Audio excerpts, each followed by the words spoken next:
A busy sweater factory outside the capital Dhaka. The sweaters and pullovers being made here will soon be shipped to China.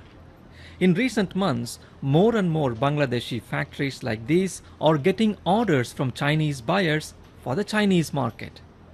China is the world's biggest clothing manufacturer. But Chinese manufacturers say their factories are not competitive anymore because of increasing production cost. In China, in my factory, and my worker's salary in the past 3-4 years increased quite a lot. Nowadays, it's already arrived like $400–500 a month per worker. Here in Bangladesh, it's $70 to $100 average.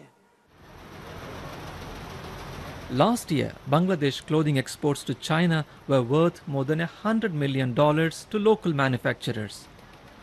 Western retailers like H&M also want to make clothes for China in Bangladesh. The abundance of cheap labor is one of the main reasons why Bangladesh has emerged as a global leader in clothing exports. But how long they can have this competitive advantage? Because in recent months, there have been labor unrest over pay and work conditions. Major Western retailers like Walmart and Gap have been urging Bangladeshi factory owners to increase the wages of its workers.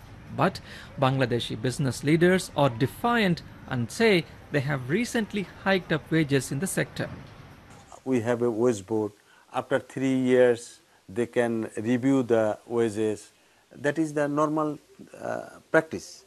And before last 2 years, we increased 80%.